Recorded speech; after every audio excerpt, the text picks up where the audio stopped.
한번 그 무전여행을 한 적이 있습니다. 그때 제래 5일장 시골장에 갔었는데 어르신들이 막걸리 드시고 얼큰해지어서 그런 얘기를 하시는 거예요. 사람이 말이야 감정의 동물이야. 그 얘기를 듣는데 그 얘기가 왜 그렇게 가슴에 와 닿았던지요. 맞아, 우리가 감정의 동물이지. 특히 우리나라 사람이 나도 감정의 동물인데 그런 생각이 들면서 한편 오랫동안 그 생각에 따른 꼬리를 무는 의문 하나가 나는 감정에 대해서 얼마나 잘 알고 있을까 하는 생각을 하곤 했습니다. 감정에 대해서 잘 알면 어떻게 보면 정체도 알 수 없는 감정들이 올 때 내가 잘 다룰 수 있을 텐데, 그리고 덜 힘들 텐데, 혹은 더 기쁠 텐데 그런 생각 자연스럽게 해보게 되죠. 아마 우리는 모두 그런 생각 한 번쯤은 해보지 않았을까 하는 생각이 듭니다. 감정을 잘 다스리고 잘 관리하고 친하게 잘 지내려면 감정에 대해서 3S가 필요하다 그런 생각을 합니다. S가 들어가는 세 가지 말이죠.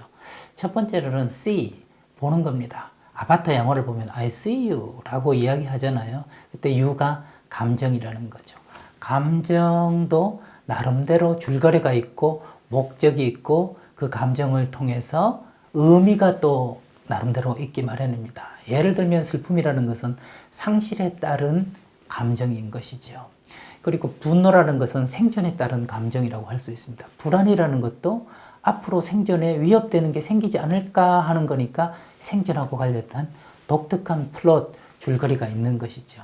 그런 감정에 대해서 첫 번째로 본다, see. 두 번째로는 그럼 어떡할 것인가? 이 감정을 어떻게 다독여줘야 되는가? 혹은 조금 눌러줘야 되는가? 혹은 좀 더 연장시켜줘야 되는가? 하는 solve, 어떻게 해결할 것인가? 이것은 꼭 부정적 감정만 해결하는 것이 아니라 긍정적 감정도 더 잘 살릴 수 있는 방법을 찾는 것을 solve라고 할 수 있죠. 그런데 이것이 일회에 그치는 것이 아니라 지속적으로 삶에 계속적으로 이루어져서 하나의 감정 습관화되는 것이 중요하다. 그래서 세 번째로 sustain이라고 얘기할 수 있습니다. 가장 중요한 것을 들자면 sustain 아닐까요? 아무리 좋은 것도 지속하지 않으면 의미가 없는 것입니다. 어쩌다가 성적이 좋아한 것보다 더 중요한 건 그 좋은 성적을 계속 유지하는 것 아니겠습니까? 어쩌다가 평화로운 것보다 더 중요한 건 그 평화로운 마음을 늘 유지하는 것. 이것을 불가에서는 또 평상심이다 이렇게 이야기를 하고 있으니 말이죠.